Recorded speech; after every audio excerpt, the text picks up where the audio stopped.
everyone, and welcome back to the Bible Project podcast. We're journeying together through the book of Genesis, and we've reached Genesis chapter 4, and today we're considering verses 25 and 26 and asking what becomes of the family line of Seth. I would remind you that a complete transcript of all these messages is contained within the episode's notes of the audio version of the podcast, either on the Buzzsprout website or on whatever app you're downloading these audio versions from. I'd also remind you that there's links through to this ministry and all the other podcasts and other ministries that I do also within those episode notes. Now you may remember that last time, at the end of this chapter 4, it was telling us about Seth. And we'll begin just by reading verses 25 and 26 of chapter 4, which says this: Adam made love to his wife again, and she gave birth to a son and named him Seth, saying, God has granted me another child in place of Abel, since Cain killed him. Seth also had a son, and he named him Enosh. At that time people began to call upon the name of the Lord.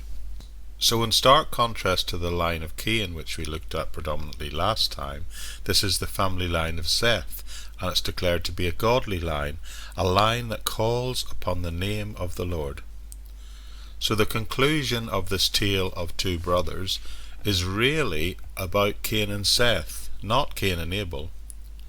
One family line ends up ungodly, and the other is declared to end up calling upon the name of the Lord. So we might say that this tale of two brothers is sort of a history of all of humanity, in that most end up ungodly, but some, a faithful few, call upon the name of the Lord. This also tells us that humanity may develop materially, building cities and creating new things, even perhaps making beautiful art and music, whilst at the same time morally degenerating, even to the point of what we've seen here, by committing all kinds of acts of violence and even murder.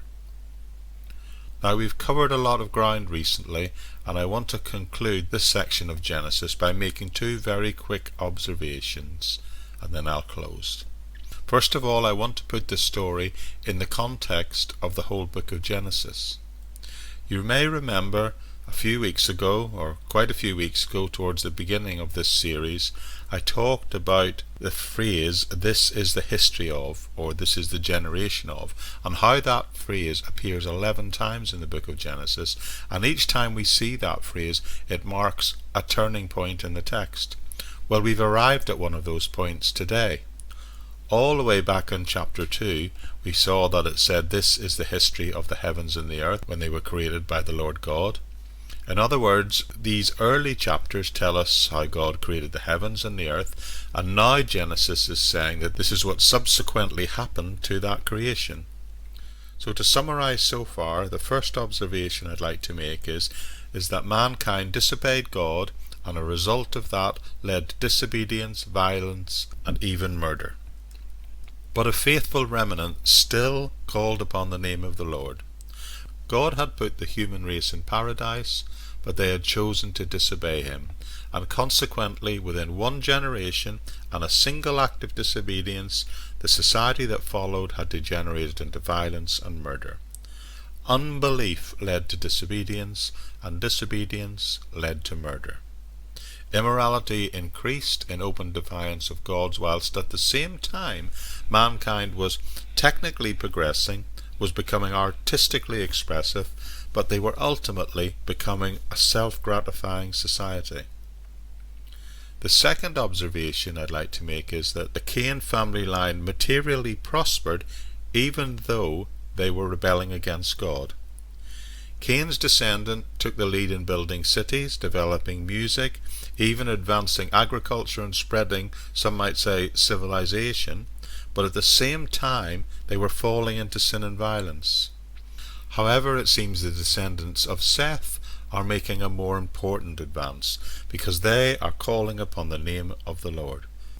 So the reality is, and it's a reality that goes all the way back to this first generation, is one that a society can advance materially whilst at the same time getting further and further away from God. In a spiritual sense, one family line built cities and the other family line built cathedrals. One family line, whilst living in the midst of a disobedient, defiant, depraved society, still found a way of calling upon the name of the Lord. So here's the question: which line will you choose to join? Let me put it like this: you may make progress in your life because you become better educated, you may even gain more material possessions, even perhaps achieve position of great power or influence. But if you do that, please remember to do it all for the glory of God. Include the Lord in everything you do. An individual can obtain incredible heights, make incredible achievements, but they can still leave God out of their lives.